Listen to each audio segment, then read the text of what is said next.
Hello students, welcome to Maths Mera Junoon, and this is Sushil Kumar Sharma, and we are going to discuss the third lecture of logarithm.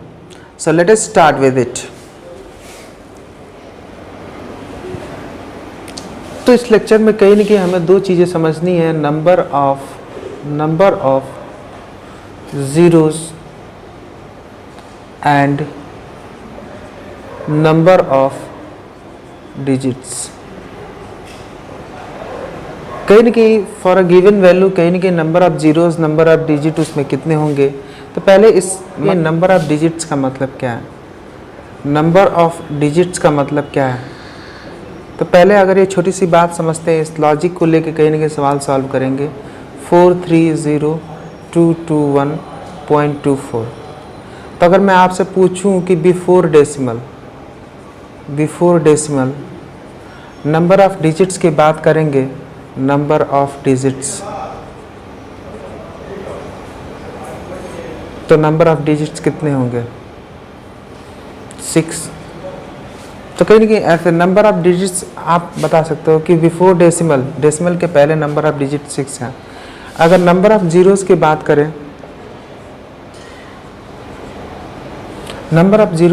करें, तो अगर मैं लिखूँ 0.00543 ऐसा लिखा है हमने. तो अगर मैं आपसे पूछूं कि आफ्टर डेसिमल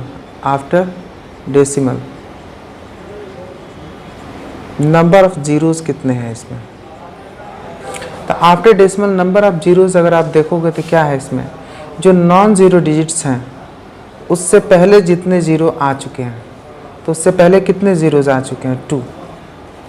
तो अगर मैं नंबर ऑफ जीरोस की बात कर रहा हूँ तो कहीं ना कहीं after decimal number of zeros की बात कर रहा हूँ, और वो ज़ीरोज़ जो कि कहीं ना कहीं किसी भी नॉन ज़ीरो डिजिट, मतलब अगर केवल ये 1 इतना ही रहता तो number of zeros after decimal क्या होंगे, 2. ठीक है. तो नंबर ऑफ जीरोस की हम बात कर रहे हैं, तो after decimal number of zeros की बात कर रहे हैं, और वो जीरोस जो कि कहीं न कहीं किसी नॉन ज़ीरो नंबर से पहले है. यानी जो ही कोई नॉन ज़ीरो नंबर आ गया तो फिर इसकी काउंटिंग ख़त्म. यानी नॉन ज़ीरो नंबर से पहले कितना है, 2. अगर आपसे कहीं न कहीं नंबर ऑफ डिजिट्स और नंबर ऑफ जीरोस से रिलेटेड क्वेश्चंस आते हैं तो लॉगरिथम का यूज करके किस तरीके से इन सवालों को सॉल्व करते हैं, यही चीज़ हम सीखने वाले हैं. अगर नंबर ऑफ डिजिट की बात करेगा तो डेसिमल के पहले के नंबर ऑफ डिजिट्स आपसे पूछता है, तो लॉग हेल्प कर सकता है इनके नंबर ऑफ डिजिट्स को बताने में. और नंबर ऑफ ज़ीरोस की बात करें तो कहीं न कहीं डेसिमल के बाद किसी नॉन ज़ीरो वैल्यू के पहले, किसी नॉन ज़ीरो डिजिट के पहले जितने नंबर ऑफ ज़ीरोज़ हैं उनकी संख्या आप बता सकते हो.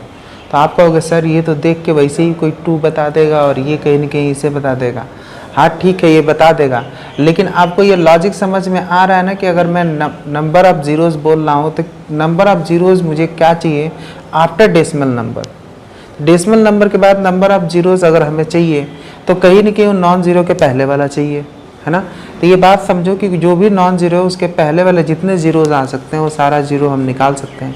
तो इसकी ज़रूरत क्या पड़ेगी ये अभी आपको समझ में आएगा. क्यों? क्योंकि क्वेश्चन का रूप देखते ही आपको समझ में आ जाएगा कि इसके बारे में तो हमें नहीं समझ में आता है क्या करना है. Late us do. और ये क्या है, नंबर ऑफ डिजिट, तो बिफोर डेसिमल जो डिजिट की संख्या है उसकी काउंटिंग. तो ये सब निकालना हम सीखेंगे कैसे. Late us do the first question और आपको बात समझ में आएगी. Now let us see the question. एक क्वेश्चन दिया हुआ है, find the number of digits in 2 power 1000. They are 100. तो अब इसमें नंबर ऑफ डिजिट कैसे बताओगे, तो हम जानते हैं 2 power 1 है तो आंसर 2 आएगा, नंबर ऑफ डिजिट 1 है. 2 power 2 रखोगे तो 4 आएगा, नंबर डिजिट 1 है. 2 power 3 रखोगे तो 2 2 4 2 8, अभी भी नंबर ऑफ डिजिट 1 है. 2 power 4 करोगे तो आंसर आएगा 16, अब नंबर ऑफ डिजिट 2 हो गया. तो यार पावर 4 था तो नंबर ऑफ डिजिट 2 हो गया, पावर 5 होगा तो क्या होगा, 6 होगा तो क्या होगा. लेकिन एग्जैक्टली 2 power 100 दे दिया, तो जो भी इसको सॉल्व करने के बाद जो नंबर आएगा, उसके लिए आपको 2 को 100 टाइम मल्टीप्लाई करना पड़ेगा. मल्टीप्लाई करने के बाद जो नंबर आएगा ना, उस नंबर में कितने डिजिट्स होंगे ये आपको बताना है. अब आप सोचो यार कि 100 टाइम पहले तो मल्टीप्लाई नहीं हो पाएगा, अगर हो भी गया तो नंबर ऑफ डिजिट्स बहुत बड़े होंगे. तो भाई इसको करेंगे कैसे, तो इसके लिए आपको हेल्प करता है लॉग.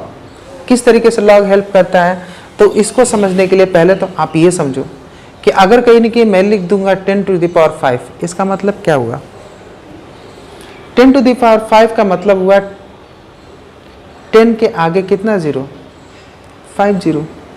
अगर ऐसा लिखा हुआ है इसका मतलब इसमें कितने जीरोज हैं, नंबर ऑफ जीरोज बताओ, number of digits, sorry number of digits कितने हैं। तो मैंने कहा भाई before decimal number of digit की हम बात करते हैं और डिजिट की संख्या ऑब्वियसली 6 है, यानी यार पावर 5 हो रहा है तो डिजिट की संख्या 6 है। तो हाँ इसी बात को तो समझनी है। अगर 10 की पावर 10 है तो अगर मैं आपसे पूछूं कि इसमें नंबर ऑफ डिजिट्स कितने हैं, तो यार ये फंडा बड़ा आसान होता है। 10 की पावर 10 अगर किसी ने लिख दिया, फिर 2 की पावर 10 नहीं समझ में आता क्या होगा, सॉल्व करना पड़ेगा।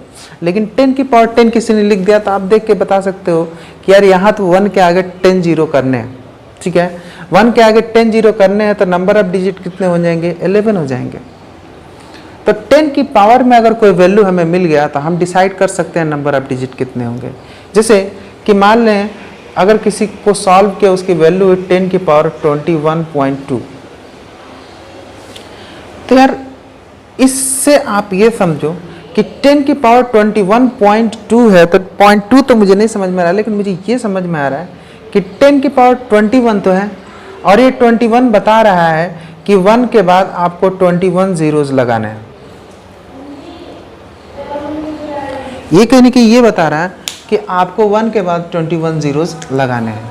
अगर ये बात क्लियर है कि 21 जीरोज लगाने हैं तो अगर मैं पूछूं कि इसमें नंबर ऑफ डिजिट कितने होंगे तो भी आप बता सकते हो कि नंबर ऑफ डिजिट्स की अगर आप बात करते हो तो यहाँ नंबर ऑफ डिजिट्स की संख्या 22 होगी। भाई 0.2 को छोड़ो यार, 10 की पावर 0.2 क्या होगा, मतलब this is not the matter, उसको छोड़ो। लेकिन 10 की पावर 21 है तो एग्जैक्टली अगर इतनी की ही बात करें तो 10 पे 21 पावर यानी 10 के आगे 21 जीरो तो पक्का हो गया। और 10 के आगे 21 जीरो है तो नंबर ऑफ डिजिट की बात करेंगे तो भाई 1 के आगे, सॉरी मतलब कि 1 के आगे 21 जीरो, तो 1 के आगे 21 जीरो कर दोगे तो टोटल नंबर ऑफ डिजिट तो 22 हो जाएगा ना। तो कहीं ना कहीं इस तरह के फॉर्म में अगर हमें नंबर दिख जाए तो हम बता सकते हैं कि उनके नंबर ऑफ डिजिट्स क्या होंगे। सिंपल इस क्वेश्चन का आंसर अगर आपको निकालना है तो आपको ये लॉजिक समझ में आना चाहिए कि 10 का पावर अगर दिया है तो हम उससे गेस करके बता सकते हैं कि नंबर ऑफ डिजिट्स कितने हैं। ये बात आपको समझ में आनी चाहिए। तो कहीं ना कहीं अब चलो देखते हैं कैसे बता पाएंगे। Let us do it. So let us see 2 power 100 है तो x को 2 पावर 100 के बराबर कर लो। अब कहीं ना कहीं दोनों तरफ मैं log ले लेता हूँ, log x equal to log 2 power 100। दोनों तरफ log लेने के बाद यह प्रॉपर्टीज आपको मालूम होगा। प्रॉपर्टीज क्या है, 100 अगर इधर लाएंगे तो 100 log 2 और यहाँ हो गया log x। ये बात आपको समझ में आ गई होगी, ठीक है। अब चूंकि हम सवाल सॉल्व करते हैं तो मैंने बोला कि आपको कॉमन लॉग पे सवाल सॉल्व करना है, इसी पे हम सवाल को सॉल्व करते हैं।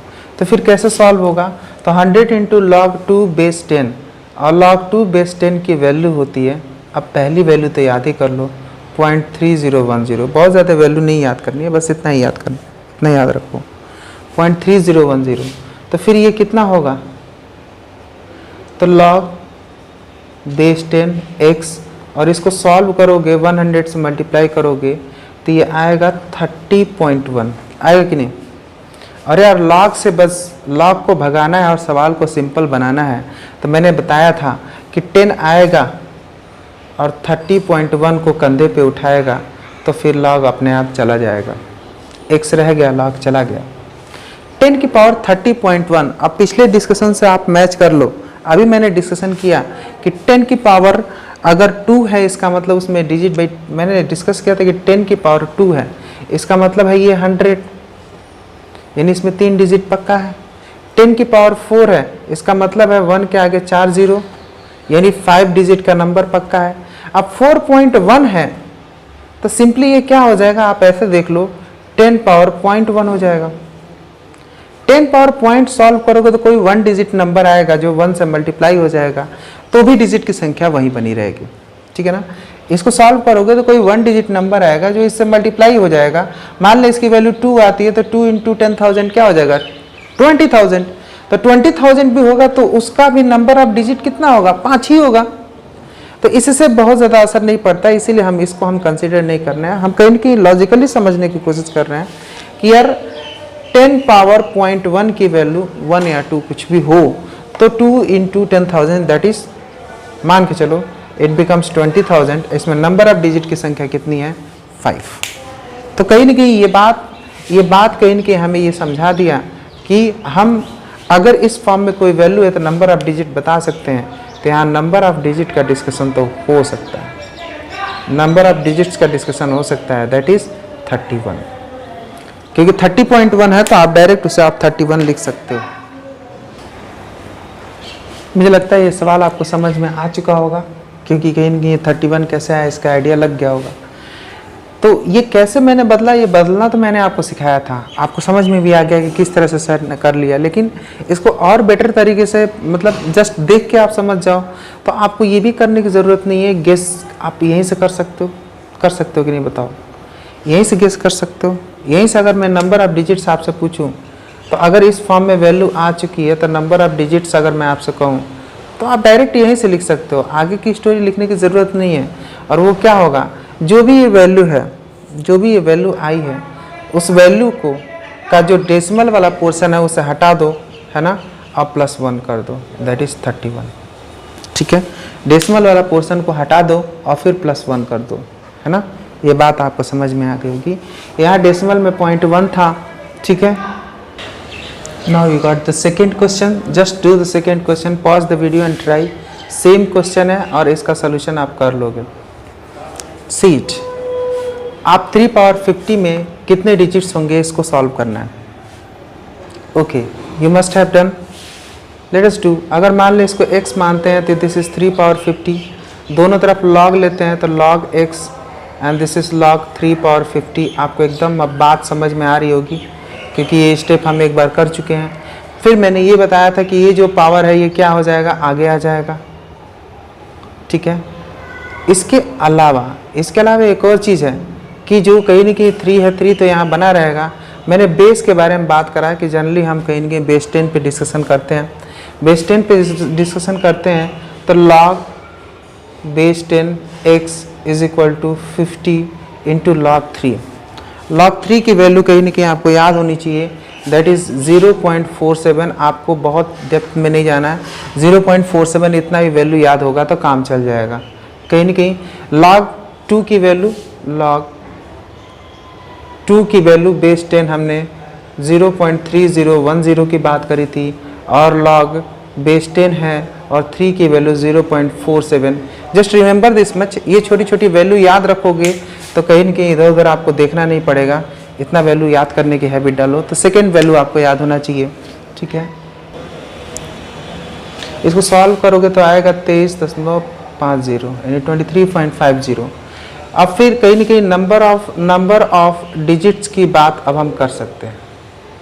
तो मैंने बोला था कि यार ये वाली वैल्यू को सॉल्व करने के बाद जो भी वैल्यू आती है ना, उस वैल्यू में जो फ्रैक्शनल पार्ट है उसको उड़ा दो। फ्रैक्शनल पार्ट उड़ा दिया, 0.5 वाली वैल्यू जो है उसको उड़ा दिया और फिर 1 प्लस कर दो तो आपको नंबर ऑफ डिजिट्स मिल जाएंगे। और इसका रीज़न भी मैंने डिस्कस कर लिया था। इसका रीज़न डिस्कस किया था कहीं ना कहीं 10 की पावर है और 10 की जितनी पावर होती है उतना कहीं ना कहीं 0 बाद में लग जाता है, उतना 0 लग जाता है तो नंबर ऑफ डिजिट्स 1 मोर हो जाएगी। कैसे होगी ये बात हमने समझा दिया है।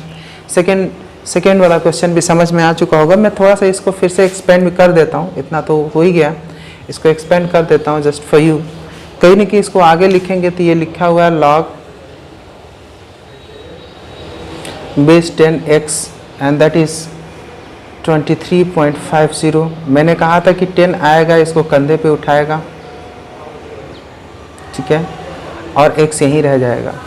तो अगर एक पावर 23 है तो ये बात एकदम गारंटीड हो गई कि यार 1 के आगे 23 0 लगेगा। इससे ये गारंटीड हो गई कि 1 के आगे 1 के बाद में 23 0 लगेगा। ये बात पक्की हो गई। और 1 के बाद में 23 0 लग जाएगा तो नंबर ऑफ डिजिट्स क्या हो जाएंगे, तो नंबर ऑफ डिजिट्स ऑब्वियसली 24 हो जाएंगे क्योंकि 1 भी तो है भाई। तो आप ऐसे भी समझ सकते हो, जस्ट लॉजिक अगर दिमाग में रहता है तो सवाल भूलता नहीं है। So it must be clear to you. Let us move to the third question. Okay, you must have done. Let us go to the third question. So now we have the new question. Number of digits in 5/3 power 100. इसमें कितने digits होंगे? ये तो और टेढ़ा question हो गया. अब इसका तो 100 टाइम मल्टीप्लिकेशन नहीं होगा, बट लॉग से कर रहे हैं, करेंगे. लेकिन ये वैल्यूज़ आपको याद होना चाहिए. हमने 2 वैल्यूज़ डिस्कशन कर दिया, तीसरा वैल्यू भी आपको याद होना चाहिए. ये वैल्यूज़ याद करने के लिए इसलिए कर रहे हैं क्योंकि केमिस्ट्री में आपको बहुत हेल्प करता है, या कहीं ना कहीं वैल्यूज़ आ जाती हैं तो यार इतनी वैल्यूज़ एटलीस्ट आपको कर लेना होगा. इतनी वैल्यूज़ एटलीस्ट आपको मतलब रिमेंबर रखना होगा. कहीं गाड़ी रोकता नहीं है, लेकिन केमिस्ट्री में थोड़ा प्रॉब्लम करता है कभी कभार. तो बस रिमेंबर कर लो यार. बहुत ज़्यादा रिलेशन है. 0.3010 मैथ्स पढ़ रहे हो, अगर ये 3 वैल्यू भी नहीं आते तो क्या कर रहे हो यार लॉग का. और क्या कह सकता हूँ मैं, ठीक है. लॉग का टेबल थोड़े याद करके आप चलोगे, इतना से काम चल जाएगा. जैसे इसको हम सॉल्व करते हैं, छोटा सा क्वेश्चन था, इसके लिए अगर इतनी वैल्यूज़ भी नहीं आते तो क्या होगा. Late us do this question. इस क्वेश्चन करते हैं. इस क्वेश्चन करते हैं तो ऑब्वियसली आपको स्टेप समझ में आ गया होगा. 5/3 पावर 100, दोनों तरफ लॉग लेंगे तो लॉग x बेस 10 अब लेने वाले हैं. अब आपको समझ में आ गया. बेस 10 5/3 पावर 100, ठीक है ना. आगे कहीं ना कहीं इस बात को करते हैं तो लॉग बेस 10 x और ये 100 आगे आ जाएगा. अब तो आए यार, पावर को आगे लाना सीख ही चुके होगे, अब आप फटाफट लेते आओगे. Log base 10 and this is 5/3. तो यार 100 तो ठीक है, लेकिन 5/3 का क्या करेंगे. तो ये 100 को रहने देते हैं, 5/3 को डिस्कशन करते हैं. अपान में अगर रहता है और दोनों को लट्ठा देना है तो मैंने बताया था माइनस कर देते हैं, ये बताया था. और ये रूल भी आपके सामने है. अपान में पड़ा है, दोनों को लॉग अलग अलग चाहिए तो माइनस कर दो इनको. अब ये क्या होगा 100 इंटू, अब log 5 की वैल्यू हमने क्या डिस्कस करी 0.69 और log 3 की वैल्यू 0.301, ठीक है.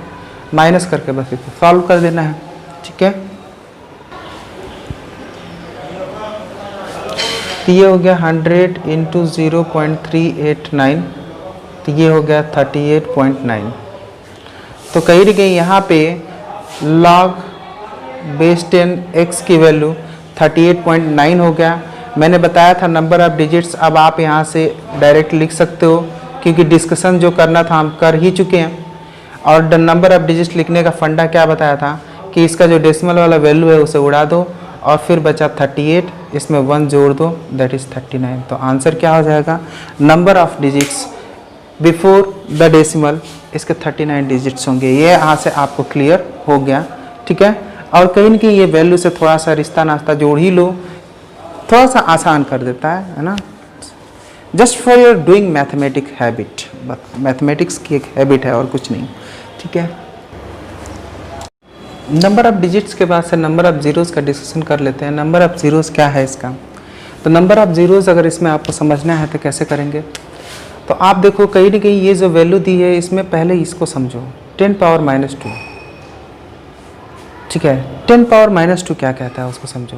10 पावर -2 की बात करेंगे तो 1/100 यानी 0.01, यही वैल्यू कहता है. 0.01 यही बताता है 1/100 0.01, ठीक है. तो कहीं ना कहीं इसमें नंबर ऑफ ज़ीरोस कितना है 1, नंबर ऑफ ज़ीरोस 1 है. अगर 10 की पावर 2.1 अगर मैं लिख रहा हूँ, है ना, तो इसका मतलब है 10 की पावर -2 इंटू 10 की पावर -0.1, ठीक है. अब कहीं ना कहीं 10 की पावर -2 का मतलब 100 नीचे चला गया और 10 की पावर -0.1 का मतलब नहीं मालूम मुझे. लेकिन मैं ये सोचता हूँ कि यार अगर आप इसे सॉल्व करोगे तो कुछ वैल्यू आएगी. एक वैल्यू हम सोच के लिख देते हैं, दैट इज़ 0.12. एक वैल्यू हमने सोचा, कुछ ऐसी ही वैल्यू आएगी. 0.12 हमने सोच करके लिख दिया. मान लें पॉइंट के बाद जस्ट कोई वैल्यू आएगी, उसके आगे जीरो नहीं होगा, ये बात पक्की. तो कुछ ऐसी वैल्यू आएगी. अगर कुछ ऐसी वैल्यू आएगी और इसे डिवाइड करोगे, इसको डिवाइड करोगे तो 0.0012 हो जाएगा. 0.0012 यानी नंबर ऑफ जीरोस कितने आ गए 2. नंबर ऑफ जीरोस कितने आ गए 2. तो कहीं ना कहीं इससे आपको समझ में आ गया कि ये जो पावर है, पावर अगर 2 पॉइंट समथिंग है तो नंबर ऑफ जीरोस 2 आएगा. और पावर केवल 2 है तो नंबर ऑफ जीरोस क्या आएगा 1, है ना। यानी कहीं ना कहीं पावर अगर इंटीजर है, सॉल्व करने के बाद से अगर पावर सिंपली इंटीजर आ जाता है, ठीक है ना, तो आंसर क्या हो जाएगा 1 लेस, 1 कम हो जाएगा, ठीक है ना। और अगर पावर कहीं ना कहीं नॉन इंटीजर आता है, नॉन इंटीजर आता है तो वैल्यू क्या हो जाएगी, वैल्यू में जो उसका फ्रैक्शनल पार्ट होगा उसको हटा दो और वैल्यू को लिख दो। ये तरीका है, फंडा है करने का। अदरवाइज कहीं ना कहीं ग्रेटेस्ट इंटीजर फंक्शन की प्रॉपर्टी हमें आनी चाहिए जो कि आपको फंक्शन में देखने को मिल जाएगी, ठीक है। सो लेट अस अंडरस्टैंड इट, ठीक है। पहले तो कहीं ना कहीं ये प्रॉपर्टी हमें समझ में आ चुकी है, इसका यूज करके हम सवाल सॉल्व करते हैं।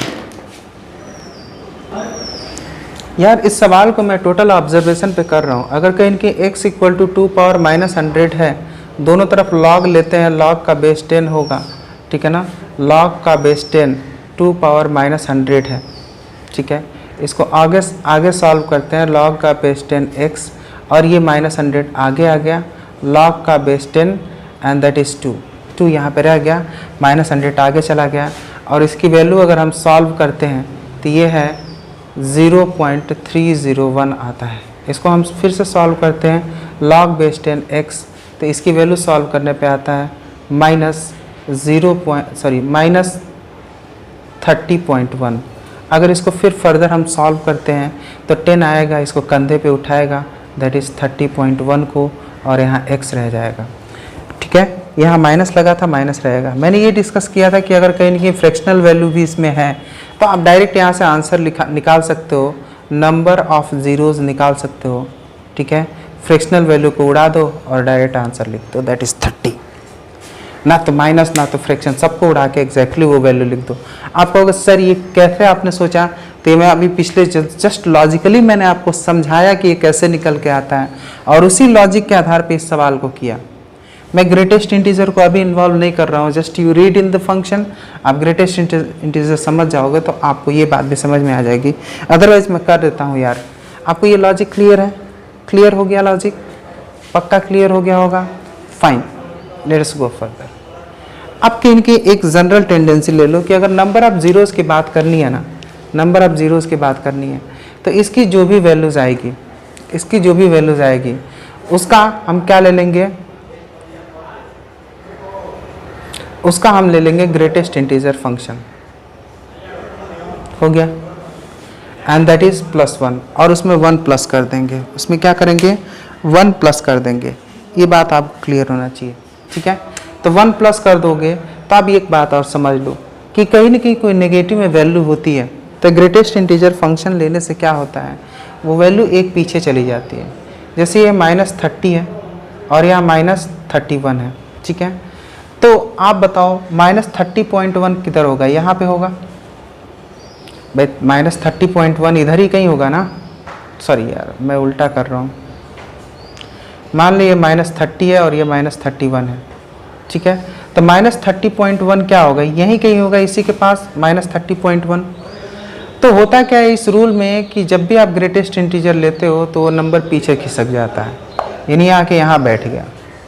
तो ये -30.1 था, खिसक के आके इनके ऊपर बैठ गया, तो इसकी वैल्यू हो गई -31 और इसमें 1 प्लस कर दोगे तो आंसर आ जाएगा 30।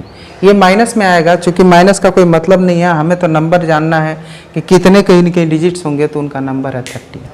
तो इसका लॉजिक क्या था, इसका लॉजिक था नंबर ऑफ जीरोज़ निकालना है तो सिंपली उसको आप ग्रेटेस्ट इंटीजर फंक्शन में ले लो और उसमें 1 प्लस कर दो। ग्रेटेस्ट इंटीजर फंक्शन में लेके 1 प्लस कर दिए तो आप कहोगे सर इसकी वैल्यू कैसे निकालेंगे, तो हम कहेंगे कि नंबर लाइन आप बनाना जानते हो। नंबर लाइन अगर आप बनाना जानते हो तो नंबर लाइन पे ये वैल्यू प्लॉट करो। तो 30.1 को हमने प्लॉट किया, हमने देखा कि 31 और 30 के बीच में 30.1 होगा, और इसका रूल ये होता है कि ये कहीं न कहीं नंबर को पीछे वाले इंटीजर पे पहुंचा देता है। मतलब समझो इन भाई साहब को लेगा और गिरा देगा पीछे वाले पे, आगे वाले पे नहीं, पीछे वाले पे जाके गिर जाते हैं। तो इनकी वैल्यू हो गई -31, -31 में 1 जोड़ दिए तो -30, -30 आते ही आपको मालूम चल जाएगा कि नंबर ऑफ जीरोज़ कितने होंगे 30, क्योंकि माइनस का कोई लॉजिक नहीं है, हमें नंबर ऑफ जीरोज़ की संख्या काउंट करनी है। या माइनस प्लस का लॉजिक हमें नहीं लेके चलना, हमें काउंट करनी है, and that is coming to be 30। आपको क्लियर हो गया होगा ये बात। Let's go further and do the next one more question. Let's try the fifth question. करें इसे और करके देखें। अब आपसे हो जाना चाहिए सवाल, आपको लॉजिक समझ में आने लगा। Pause the video and do it. Okay, you must have done, now let's do it. x equal to 3/2 power -50। यार अब मैं इतना करूं, मुझे तो नहीं लगता करना चाहिए, लेकिन आप सर्वे सर्वा हो, आप ही बताओगे। log 3/2 पावर -50, मैंने दोनों तरफ log ले लिया, दोनों log को 10-10 रुपये दे दिए बेस। ये -50 जाएंगे यहाँ पे जैसा कि होता रहा है, ठीक है। 3/2 है तो -50 को अलग ले लेंगे, इनको डिस्कशन कर लेंगे। अपान में है सबको, दोनों को अगर कहीं ना कहीं लाठी अलग अलग आप देते हो तो सिंपली आप माइनस साइन लगाने वाले हो, ठीक है। सिंपली आप माइनस साइन लगाने वाले हो। माइनस साइन लगाने के लिए यहाँ को 3 दे देंगे, यहाँ को 2 दे देंगे, दोनों का बेस 10। अब कहीं ना कहीं इसको आगे सॉल्व कर सकते हैं। That is -50 into log 3। log 3 की वैल्यू 0.47 और इसकी वैल्यू 0.301, ठीक है। इसको सॉल्व करो और आंसर निकालो। जब आप इसे सॉल्व करोगे तो ये आएगा -50 इंटू 0.169। सॉल्व करने के बाद, इसको सॉल्व करने के बाद आएगा 8.450, ऐसा कुछ आएगा। माइनस में चल रहा है तो यहाँ भी माइनस लग जाएगा, तो लिख लेते हैं यार, यहाँ माइनस लग गया। अब कहीं ना कहीं ये तो x की वैल्यू हो, ये कहीं ना कहीं log बेस 10 x की वैल्यू हो गई, यानी log बेस 10 x की वैल्यू -8.45। पावर अगर देना शुरू कर दोगे तो x इक्वल टू 10 पावर -8.45। चूँकि डायरेक्ट वाली बात है तो यहाँ नंबर ऑफ जीरोज़ अगर मैं पूछूँ, नंबर ऑफ जीरोज़ तो आप कर सकते हो, दैट इज़ 8, ठीक है। या कहीं ना कहीं आप ग्रेटेस्ट इंटीजर फंक्शन भी लगा सकते हो, 8.45 + 1, ठीक है। ये करोगे तो इसकी वैल्यू हो जाएगी -9 + 1, दैट इज़ -8, यानी नंबर ऑफ जीरोज़ इज़ 8। और इसका लॉजिक क्या था? लॉजिक ये था कि अगर कहीं ना कहीं कोई नंबर लाइन बनाते हैं तो ये हो गया -8, ये हो गया -9, और 8.45 कहीं ना कहीं इसी के बीच में होगा। 8.45 माइनस में ये खिसक के फिर पीछे चला जाएगा, दैट इज़ -9, इसीलिए इसके जगह पर मैंने 9 लिखा है। तो ग्रेटेस्ट इंटीजर फंक्शन का मतलब कि अगर कोई फ्रैक्शनल वैल्यू है तो खिसक के अपने पीछे वाले इंटीजर पे जाके बैठ जाएगा, यही ग्रेटेस्ट इंटीजर फंक्शन का मतलब होता है। तो कहीं ना कहीं इसकी वैल्यू -8 आ गई। -8 आ गई तो समझने वाली बात क्या है, नंबर ऑफ जो ज़ीरोज़ हैं वो कितने हो गए? 8। नंबर ऑफ ज़ीरोज़ इसके निकल के आए वो कितने हो गए? 8। ये बात आपको समझ में आनी चाहिए, ठीक है।